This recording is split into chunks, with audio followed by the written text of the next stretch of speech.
आज जैसा कि प्यारे बच्चों हम लोग स्टार्ट कर रहे हैं क्लास 12 का फर्स्ट चैप्टर फिजिक्स वैद्युत आवेश एवं क्षेत्र। तो आइए, जैसा कि यहाँ पे लिखा गया है कि वैद्युत आवेश एवं क्षेत्र है, तो आइए सबसे पहले हम लोग जानते हैं इसकी जो हेडिंग है वैद्युत आवेश एवं क्षेत्र, तो ये क्या होता है। तो आइए हम लोग जानते हैं सबसे पहले वैद्युत क्या होती है। तो विद्युत, तो प्यारे बच्चों जो विद्युत है, विद्युत एक प्रकार की ऊर्जा है।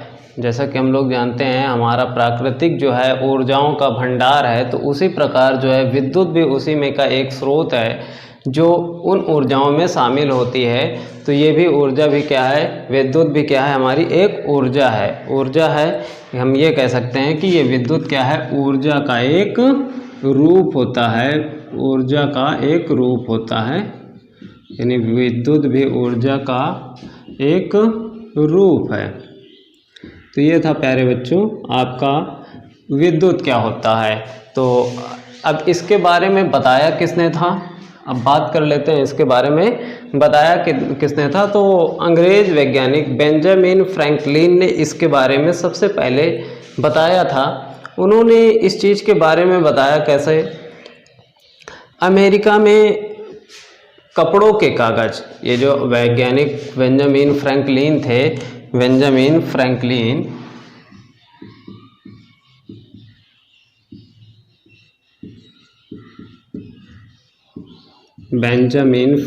ने सबसे पहले इसके बारे में बताया था। बताया क्या, उनको पतंग उड़ाने का बहुत ज़्यादा शौक़ था, तो वो कपड़े की पतंग बनाकर उड़ा रहे थे। वहाँ पे यानी अमेरिका में क्या होता है, पतंग का कंपटीशन होता है कि सबसे ज़्यादा ऊंचाई पे पतंग कौन उड़ा लेता है। तो वहाँ पे कंपटीशन था, उस कंपटीशन में वो भी पतंग उड़ा रहे थे। और पतंग जब वो उड़ा रहे थे तो मौसम अचानक ख़राब हुआ। मौसम ख़राब होने के कारण होता क्या है कि आकाशीय बिजली चमकती है, और उस आकाशीय बिजली के कारण इस कपड़ों पे कुछ उसके अंश पड़ते हैं, जिसकी वजह से नीचे जो बेंजामिन फ्रैंकलिन थे वो इस धागे को पकड़े हुए थे, जिसमें उन्हें एक हल्के झटके का एहसास होता है, जिससे उन्होंने ये बताया कि ये जो आकाश में एक लाइट हुआ, प्रकाश हुआ, वो प्रकाश कुछ और ना था, वो प्रकाश कुछ और ना होकर के विद्युत था, जिससे उनके हाथों में एक हल्का सा झटका लगा। इसी को उन्होंने क्या बताया कि ये क्या चीज़ था, विद्युत था। तो अब उस झटके का कारण उन्होंने क्या बताया, उस झटके का कारण उन्होंने बताया क्या था, घर्षण बताया। अब वो जो घर्षण था प्यारे बच्चों, वो घर्षण किस चीज़ का था, जो वो घर्षण था वो बादलों का घर्षण था। किस चीज़ का घर्षण था, बादलों का घर्षण था। ठीक है, तो यानी बादलों के घर्षण के कारण जो बिजली उत्पन्न हुई वही क्या कहलाई, हमारी विद्युत कहलाई। और इसके बारे में सबसे पहले किन्होंने बताया, बेंजामिन फ्रैंकलिन ने। उन्होंने इसके बारे में सबसे पहले बताया तो, लेकिन अब उस चीज़ को फिर वैज्ञानिकों ने अपने प्रयोगशाला में कुछ प्रयोग किए। तो उन्होंने प्रयोग क्या किए वो आइए हम लोग देखते हैं। तो वैज्ञानिकों ने कुछ अलग अलग प्रयोग किए। तो उसमें सबसे पहला प्रयोग क्या किया गया, उसमें सबसे पहला प्रयोग ये किया गया कि कोई एक कांच की छड़ है, उस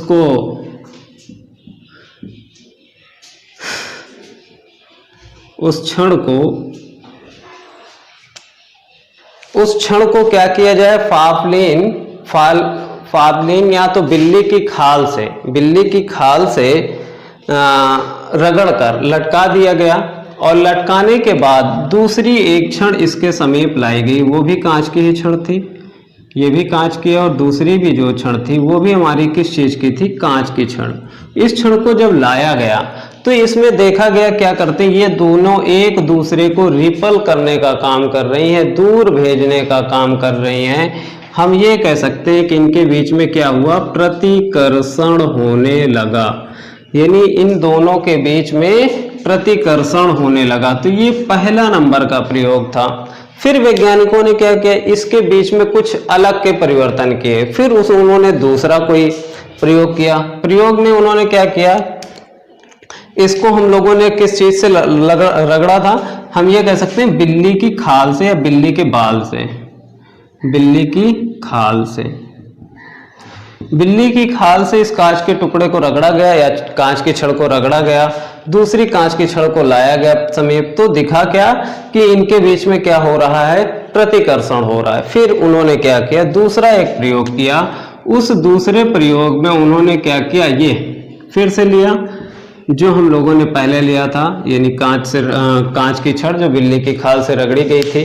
फिर इसके साथ इसके समीप एक दूसरे प्रकार की छड़ लाई गई। वो जो छड़ थी आपकी एबोनाइट की छड़ थी, एबोनाइट की छड़। ये भी आपका कांच ही है, ठीक है। इसको, ये पहले वाला जो यानी बिल्ली की खाल के साथ रगड़ा गया था, उस कांच को लाया गया। अब इसमें देखते हैं क्या होता है, आकर्षण होता है, आकर्षण होता है। यानी पहला जो प्रयोग हुआ उसमें हम लोगों ने ये देखा कि क्या हुआ, प्रतिकर्षण हुआ। दूसरा जो प्रयोग हुआ इसमें हम लोगों ने ये देखा कि इसमें क्या हो रहा है, आकर्षण हो रहा है। तो वैज्ञानिकों ने इन दोनों प्रयोगों से एक निष्कर्ष निकाला। एक निष्कर्ष ये निकाला कि इन दोनों के बीच में कहीं ना कहीं कोई एक चीज है जो इनको आकर्षित और प्रतिकर्षित करने का काम कर रही है। तो उन्होंने इन दोनों से निष्कर्ष क्या निकाला कि इनके बीच में कहीं ना कहीं आवेश है, ठीक है। वो आवेश है जो इनके, क्या बताया उन्होंने कि इनके में कहीं ना कहीं क्या है, आवेश है जो इनके आकर्षण और प्रतिकर्षण के लिए जिम्मेदार है, ठीक है। तो उन्होंने उन आवेशों को दो भाग में बांट दिया या दो प्रकार बताया। पहला उन्होंने बताया क्या है, धनावेश है। दूसरा उन्होंने बताया क्या, ऋण आवेश है। तो उन्होंने ये इन दोनों प्रयोगों से ये निष्कर्ष निकाला कि कोई ना कहीं इन दोनों के बीच में कहीं ना कहीं कोई एक चीज है जो इसके आकर्षण और प्रतिकर्षण के लिए जिम्मेदार है। तो उन्होंने इस चीज से ये निष्कर्ष निकाला कि वो चीज क्या है, आवेश है, जिसके कारण से प्रतिकर्षण और आकर्षण जैसी चीज को पाया गया। फिर इसके बाद हुआ क्या, लेकिन ये जो सिद्धांत था कुछ समय के बाद अमान्य हो गया। अमान्य होने का कारण क्या था, अमान्य होने का कारण ये था, हमें ये नहीं पता चला। बाद में मान लीजिए इसमें हमने ये देखा कि इसका भी पॉजिटिव और इसका भी पॉजिटिव चार्ज मिला, जिसके कारण प्रतिकर्षण हुआ। और फिर इसमें क्या हुआ, इसके बीच में ये पॉजिटिव और ये निगेटिव चार्ज हुआ, जिसमें ये आकर्षण हुआ। लेकिन हम लोगों को ये सही चीज का पता नहीं चल पाया कि क्यों ही इसमें एबोनाइट में ही माइनस चार्ज आया और ये दोनों हमारे पॉजिटिव थे। इस वजह से इसको क्या कर दिया गया, अमान्य घोषित कर दिया गया। इसकी वजह क्या थी कि ये ऋण आवेश और धन आवेश का सही पता नहीं चला कि इस पे निगेटिव यानी ऋण आवेश कैसे आया, इस पे धन आवेश ही क्यों आया। तो इस चीज को पता लगाने के लिए आगे वैज्ञानिकों ने एक नई खोज की और फिर उन्होंने उसको मॉडर्न फिजिक्स में डाला, मॉडर्न रूल में डाला।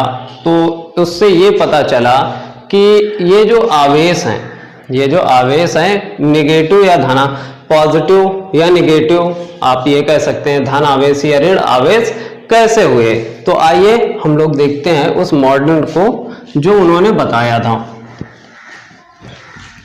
तो आइए देखते हैं उस थ्योरी को। वो आपकी जो थ्योरी है आवेशों की उत्पत्ति का इलेक्ट्रॉनिक सिद्धांत, उसको मॉडर्न फिजिक्स में डाल दिया गया, जिसे वैज्ञानिकों ने रिसर्च किया, जिससे ये पता चला कि इलेक्ट्रॉन और प्रोटॉन जो हमारे ऋण आवेश और धन आवेश होते हैं उसकी प्रमुख वजह क्या है। तो आइए देखते हैं आवेश उत्पत्ति का इलेक्ट्रॉनिक सिद्धांत। आवेश उत्पत्ति का इलेक्ट्रॉनिक सिद्धांत।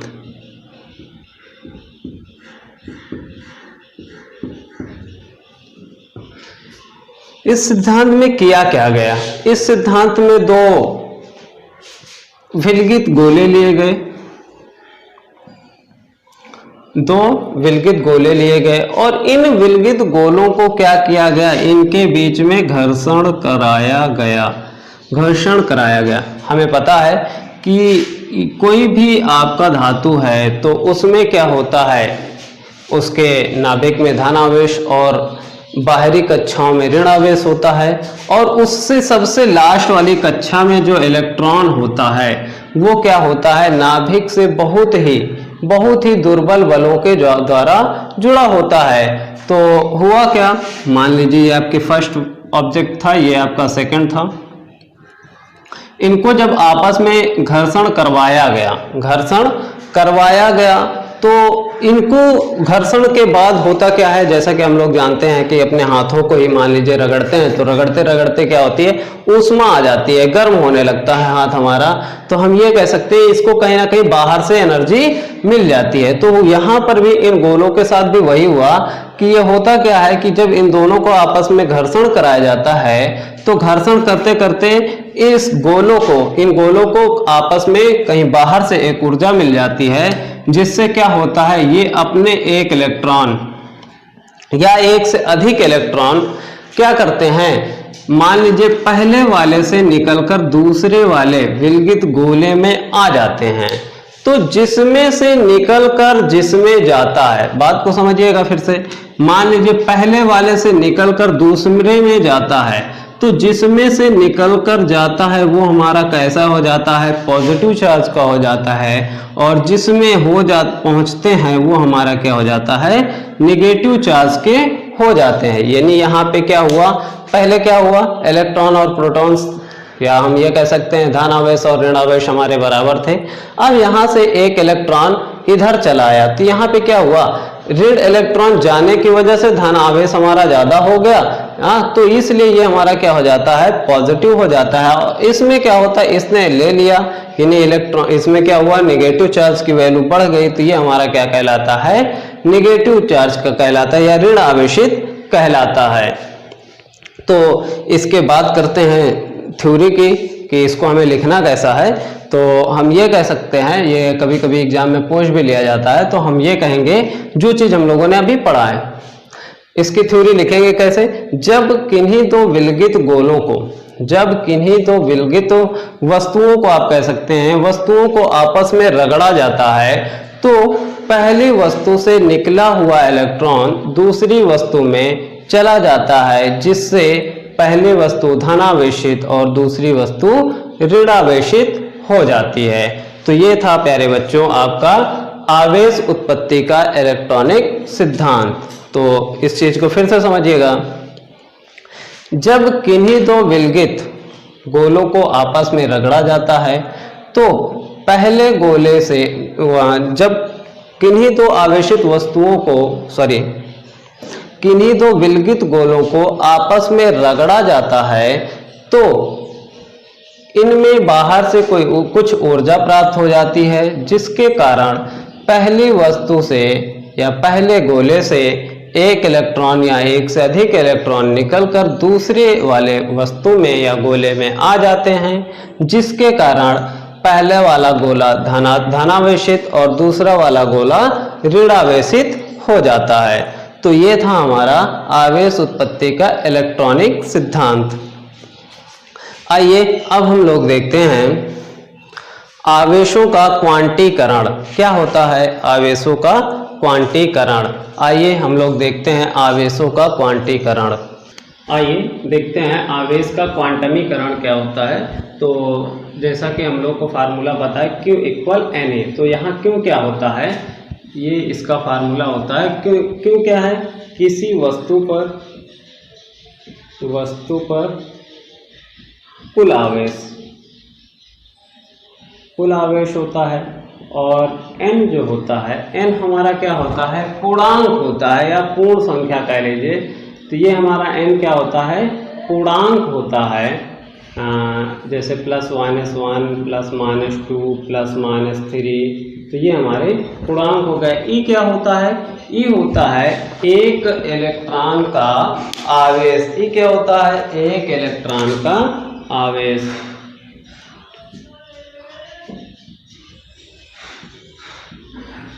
और ई का मान कितना होता है, एक इलेक्ट्रॉन का जो आवेश होता है 1.6 × 10⁻⁹ कूलाम लिया जाता है। तो आइए अब हम लोग देखते हैं, हम ये कह सकते हैं कि किसी आवेश का क्वांटिक्रम होता क्या है कि किसी वस्तु पर उपस्थित कुल आवेश, किसी वस्तु पर उपस्थित कुल आवेश उस वस्तु में उपस्थित इलेक्ट्रॉनों के, उस वस्तु में उपस्थित इलेक्ट्रॉनों के पूर्ण गुणाज के बराबर होता है।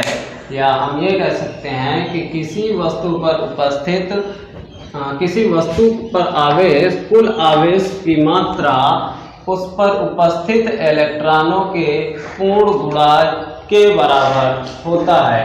तो आइए इस चीज़ को हम लोग देखते हैं कि यहाँ पर हम ये कह सकते हैं कि जो n का मान है हमेशा क्या लिया जाएगा, वो आपका 1 2 पूर्ण गुणांक ही लिया जाएगा। हम यहाँ पर n का जो मान है 2/3, 9/7 समथिंग ये नहीं ले सकते। हम सिर्फ लेंगे क्या, जो हमारा वैल्यू पॉजिटिव होगी वो क्या होगी, ये हम ले नहीं सकते। हमारी जो भी वैल्यू होंगी इस फॉर्म में होंगी। हम ये कह सकते हैं कि हमारा क्या हो सकता है, 1e हो सकता है, 2e हो सकता है, 3e हो सकता है। तो यही हमारा क्या कहलाता है, आवेशों का क्वांटीकरण। कहने का मतलब यहाँ पे हम लोगों ने देखा है 1 2 3 ये सभी हमारे क्या है, पूर्ण गुणाज है। तो जो भी हमारा आवेश होगा वो क्या कितना होगा, किसी वस्तु पर कुल आवेश उसमें उपस्थित इलेक्ट्रॉनों के पूर्ण गुणाज के बराबर होगा। ठीक है, तो ये था हमारा आवेशों का क्वांटमीकरण। आइए अब हम लोग देखते हैं नेक्स्ट हम लोग का क्या टॉपिक है। आइए अब हम लोग देखते हैं नेक्स्ट थ्योरी हमारी क्या है। आइए अब हम लोग देखते हैं इसका नेक्स्ट पॉइंट, आवेश संरक्षण सिद्धांत। आवेश संरक्षण सिद्धांत।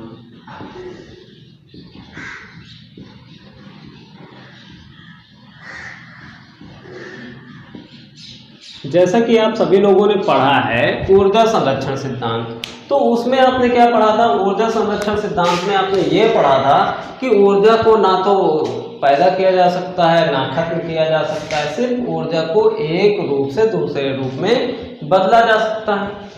तो यहाँ पर आवेश संरक्षण सिद्धांत में क्या होगा कि आवेशों को ना तो उत्पन्न किया जा सकता है ना ही इसे खत्म किया जा सकता है, सिर्फ इसको क्या किया जा सकता है, एक वस्तु से दूसरी वस्तु में स्थानांतरित किया जा सकता है। या हम ये कह सकते हैं कि किसी विलगित निकाय की कुल आवेश क्या होता है, नियत होता है। अब इस बात को समझिएगा, जैसा कि मान लीजिए अभी हम लोगों ने देखा था एक गोला ये था, दूसरा गोला ये था। इसमें मान लीजिए इसका इलेक्ट्रॉन इसमें गया, ठीक है, तो यहाँ पे ये आवेश इलेक्ट्रॉन तो आ गया, परंतु जो भी इसका आया तो हम ये कह सकते हैं एक ऋण आवेश यहाँ से यहाँ पर आया। इसके पास मान लीजिए इलेक्ट्रॉन माइनस इलेक्ट्रॉन थे या प्लस इलेक्ट्रॉन समथिंग कुछ भी थे, इसके पास 5 थे, इसके पास 10 थे। तो यहाँ से एक इधर की ओर आ गया, यानी एक यहाँ पर कम हुआ तो यहाँ हो गया 4। लेकिन यहाँ से जब यहाँ पर आया तो यहाँ पर एक ज़्यादा हो गया। तो हम ये कह सकते हैं यहाँ पर हमारा जब ज़्यादा हुआ तो हमारा कितना हुआ 11। और पहले वालों को देखें तो 5 + 10 = 15 था। तो बाद वालों को अगर हम देखें तो 4 + 11 = कितना आता है हमारा 15 आता है। तो हम ये कह सकते हैं कि जो भी हमारा आवेश है कि किसी भी विलगित निकाय का कुल आवेश क्या रहता है, नियत रहता है। तो यही है हमारा आवेश संरक्षण सिद्धांत। तो इसके थ्योरी की अगर बात करें तो हम ये कह सकते हैं कि किसी कि आवेशों को ना तो उत्पन्न किया जा सकता है ना ही खत्म किया जा सकता है, सिर्फ इसे एक वस्तु से दूसरी वस्तु में स्थानांतरित किया जा सकता है। तो ये था हमारा आवेश संरक्षण सिद्धांत। आइए अब हम लोग देखते हैं एक इस चैप्टर का सबसे पहला मैथमेटिकल्स रूल जो है आपका कूलाम्स लॉ, कूलाम का नियम। तो आइए हम लोग देखते हैं क्या है कूलाम का नियम। देखिएगा कूलाम का नियम।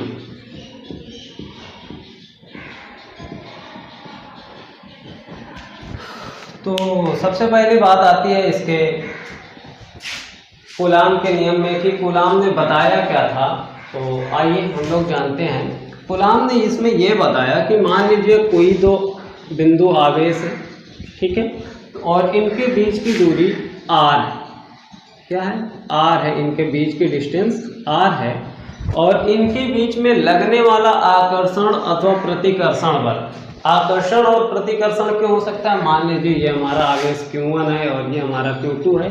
अगर ये दोनों पॉजिटिव होते तो क्या लगता हमारा, प्रतिकर्षण लगता। अगर ये पॉजिटिव और एक नेगेटिव होता तो ये हमारा क्या लगता, आकर्षण लगता। तो इसीलिए यहाँ पे बताया गया आकर्षण अथवा प्रतिकर्षण बल दोनों हो सकता है।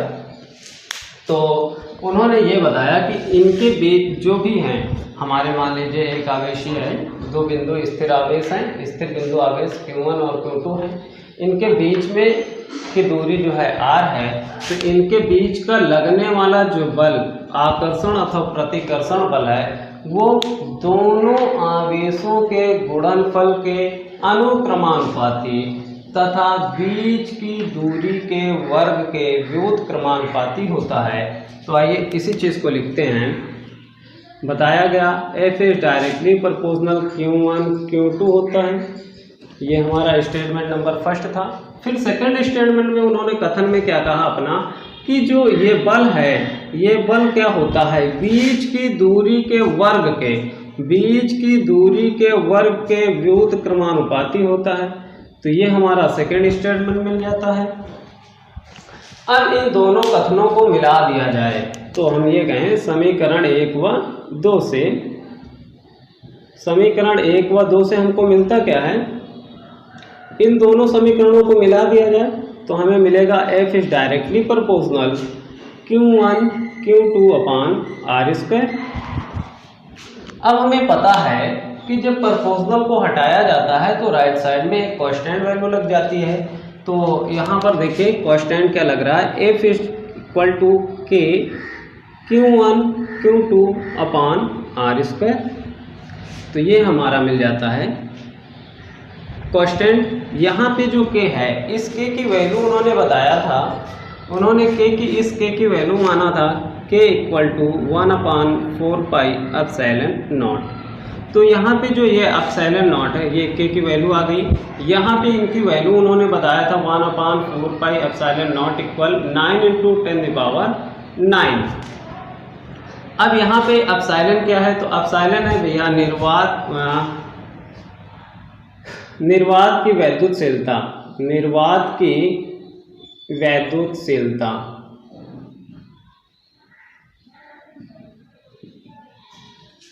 निर्वात की वैद्युतशीलता। तो हम इस वैल्यू को हम यहाँ पे पुट करा दे रहे हैं K की जगह पे, तो ये मिलेगा 1/4 pi epsilon not into Q1 Q2 upon r²। तो ये था हमारा कूलाम्स का नियम।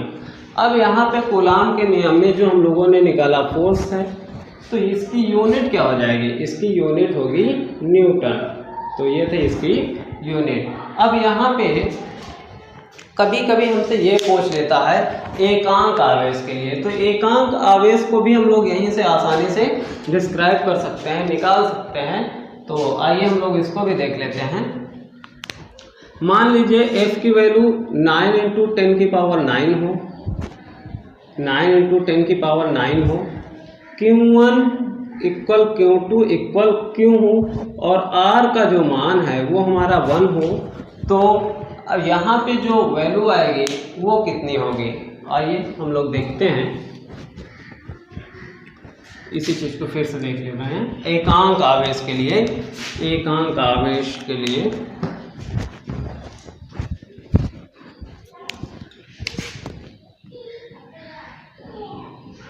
एकांक आवेश,